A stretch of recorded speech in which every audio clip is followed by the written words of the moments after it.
UP के CM Yogi Adityanath प्रवासी मजदूरों के हित में एक और बड़ा कदम उठाकर रिकॉर्ड बनाने जा रहे हैं। सीएम योगी 26 जून को एक साथ 1 करोड़ लोगों को रोजगार देंगे। उत्तर प्रदेश सरकार के इस कार्यक्रम में प्रधानमंत्री मोदी भी मौजूद होंगे। वो वर्चुअल माध्यम से इस कार्यक्रम में शामिल होंगे। कोरोना संकट में एक और रिकॉर्ड।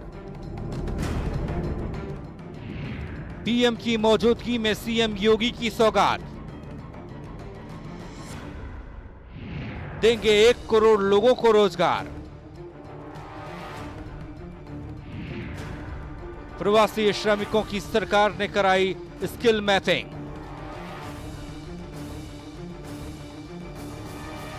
रोजगार का रिकॉर्ड बनाने वाला पहला राज्य बनेगा यूपी। कोरोना संकट से जब पूरी दुनिया जूझ रही है, तब यूपी के मुख्यमंत्री योगी आदित्यनाथ तन मन धन से जनता की सेवा में लगे। अपने दूरदर्शी सोच और कौशल नेतृत्व से न केवल उन्होंने कोरोना को प्रदेश में फैलने से रोका, बल्कि प्रदेश को इस संकट से उबारने का काम भी किया है। और यही कारण है कि इतना बड़ा प्रदेश होने के बावजूद यूपी कोरोना के आंकड़ों में पीछे रहा। इस महामारी के दौर में सबसे बड़ी समस्या रोजगार की है, लेकिन सीएम योगी ने इसका तोड़ भी निकाल लिया और अब 1 करोड़ लोगों को रोजगार देने की तैयारी हो रही है।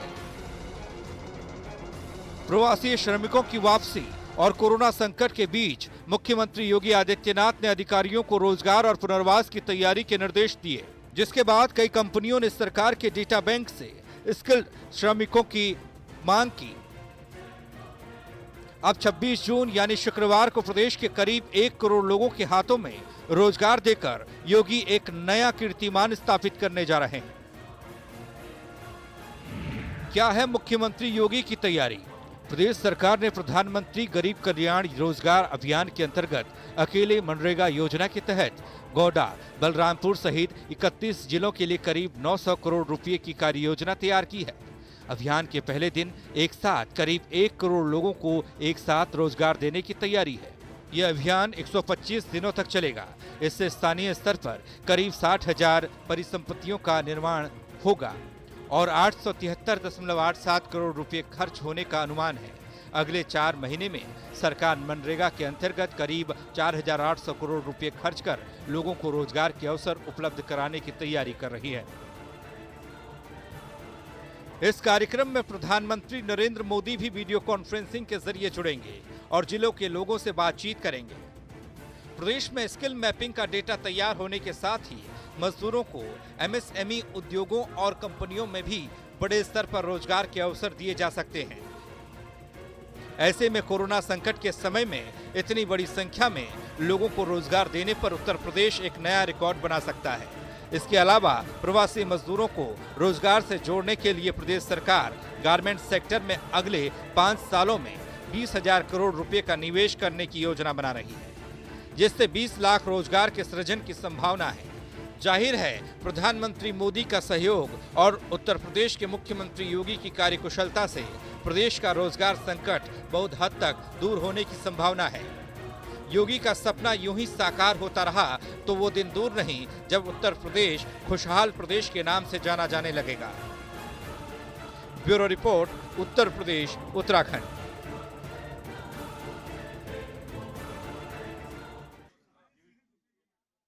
खबर पर ज्यादा जानकारी के लिए हमारे साथ हमारे सहयोगी आदित्य द्विवेदी यहां पर जुड़ गए हैं। तो आदित्य, शुरुआत से कोशिश थी कि प्रवासी मजदूरों को प्रदेश में कैसा लाया जाए और कैसे जो उनकी मुश्किलें हैं उनको कम किया जाए, और अब इन मुश्किलों को खत्म करने के बाद जो एक और मुश्किल उनके सामने थी रोजगार को लेकर कि कैसे वो गुजर बसर करे अगर अपने राज्य में आ गए हैं, तो ऐसे में प्रतिबद्धता इसको लेकर दिखाई गई है और इसी पर एक राह और जहां एक बड़ा दिन आज यूपी के लिए साबित होने वाला है।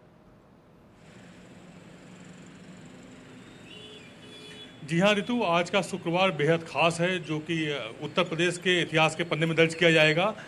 जैसे ही प्रवासी मजदूर आना शुरू हुए थे उत्तर प्रदेश में, कामगार उसमें स्किल्ड भी थे, तो सबसे जो बेहतरीन काम किया गया था योगी सरकार की तरफ से वो ये रहा था कि सबसे पहले स्किल मैपिंग डाटा एक तैयार किया गया, जिसमें 64 तरह के काबिलियत को दर्ज किया गया था। कोई कामगार मजदूर था तो कोई सिर्फ श्रमिक था, कुछ स्किल्ड थे, कुछ नॉन स्किल्ड थे।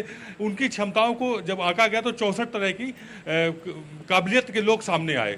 उसका एक डाटा बैंक बनाया गया, स्किल मैपिंग डाटा बैंक। उसके बाद संपर्क किया गया औद्योगिक इकाइयों से और एक प्लानिंग तैयार की गई किस तरह से इन लोगों को रोजगार से जोड़ा जाए, किस तरह से ये खुद आत्मनिर्भर हो। तो आज वो मूर्त रूप ले रहा है। आज वो जो कोशिशें पहले की गई थी ऋतु, आज वो साकार हो रही हैं। जी ऋतु। बिल्कुल, ये जानना चाहेंगे आदित्य, ये जो कार्यक्रम है आज कितने बजे होगा? प्रधानमंत्री खुद इसमें शामिल हो रहे हैं। लॉकडाउन हुआ उसके बाद किसी भी राज्य के किसी कार्यक्रम में वो शामिल नहीं हुए, लेकिन क्योंकि अब स्थिति ऐसी है वहां पर मौजूदगी तो नहीं हो सकती, लेकिन वर्चुअल के जरिए हम यहाँ पर संवाद कर सकते हैं, उसमें मौजूद रह सकते हैं और इसी के जरिए आज प्रधानमंत्री मोदी भी वहां पर मौजूद रहेंगे। कैसे इस कार्यक्रम को यहाँ पर आयोजित किया गया है और 1,25,00,000 तकरीबन कहा जा रहा है, एक लक्ष्य यहाँ पर रखा गया है कि रोजगार देना है, तो कैसे उसे सेक्टर्स में डिवाइड किया गया है और कितने लाभार्थी कौन कौन से जिले से यहाँ पर होने वाले हैं? देखिए ऋतु, इसमें प्रधानमंत्री वर्चुअल माध्यम से जुड़ेंगे, यानी कि वीडियो कॉन्फ्रेंसिंग के थ्रू जुड़ेंगे।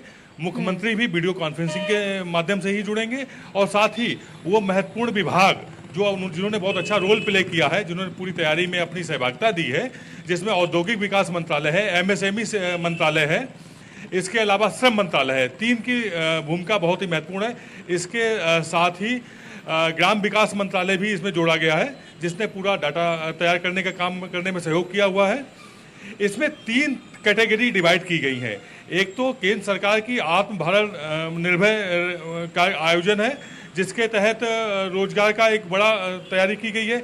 इसके साथ ही एमएसएमई यानी सूक्ष्म एवं लघु उद्योग मंत्रालय के द्वारा लोगों को रोजगार देने का कार्य किया जाएगा। जो तीसरी कैटेगरी है ऋतु, उसमें लोगों को आत्मनिर्भर बनाने की कोशिश की गई है, जिसमें उनको लोन दिलाया गया जो अपनी काबिलियत रखते हैं। अगर कोई टेलरिंग का काम कर रहा है तो उसको अगर 50,000 रुपए की जरूरत है तो उसको 50,000 का लोन दिलाने का कार्य किया गया। इस तरह से 3 कैटेगरी में बांटा गया है और फिर ये संख्या जो हुई है करके आत्मनिर्भर बनने की, रोजगार देने की, वो 1,25,00,000 की हुई है। जी ऋतु। बिल्कुल, ये लक्ष्य जो रखा गया है वो कहीं ना कहीं उससे पाने की कोशिश भी अब की जा रही है। लेकिन स्किल मैपिंग की बात यहाँ पर की गई थी इससे पहले कि जो तमाम राज्यों से मजदूर आए हैं, अब उनकी स्किल के आधार पर चयन किया जाएगा और उसके बाद उनको रोजगार यहाँ पर उपलब्ध कराया जाएगा। लेकिन इससे देखिए कि आज जो अभी लक्ष्य रखा गया है, क्या इस लक्ष्य के बाद भी एक और लक्ष्य है रोजगार को देने के लिए? क्योंकि प्रवासी मजदूर हैं, उनके पास तो रोजगार नहीं है, लेकिन जो लोग पहले से वहां पर थे उनके पास भी कहीं ना कहीं रोजगार की कमी थी। ऐसे में कैसे चयनित ये किया जाएगा कि किनको रोजगार उपलब्ध हो पाएगा और किनको नहीं? देखिए ऋतु, सबसे पहला काम योगी सरकार ने यहाँ पर किया हुआ है कि मनरेगा के तहत 60 लाख लोगों को काम से जोड़ा हुआ है। इसमें एक दिन फिक्स किए गए हैं कि इतने दिन की साल में गारंटी दी जाती है ताकि उनकी इनकम हो पाएगी। इसके अलावा जो भविष्य की आपने बात की कि जो लोग बेरोजगार हुए हैं उनको रोजगार कैसे मिलेगा, उसकी तैयारी के लिए यहाँ पर 2,40,000 ऐसे उद्यम जिनको लोन की आवश्यकता थी, उसमें 5,900 करोड़ का लोन दिया जा रहा है। 1,11,000 ऐसे एमएसएमई सेक्टर के छोटे और लघु उद्योग हैं जिनको 3,266 करोड़ का लोन दिया जा रहा है।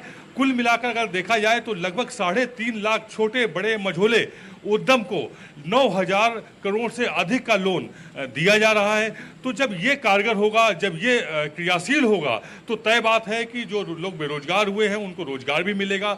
अभी ये संख्या 1,25,00,000 की है जिनको रोजगार दिया जा रहा है। आने वाले समय में ये संख्या और अधिक होगी और धीमे धीमे जो उत्तर प्रदेश है ये स्वावलंबी बनेगा और खुशहाल बनेगा। जी ऋतु। बिल्कुल, तो कोशिश यही है कि जो प्रदेश में लोग आए हैं अब एक विश्वास उनमें जग पाए और जो विश्वास उन्होंने सरकार पर जताया है उसको वो पूरा करने में कम से कम मदद करे, सहयोग करे। धन्यवाद आपका आदित्य हमारे साथ जुड़ने के लिए।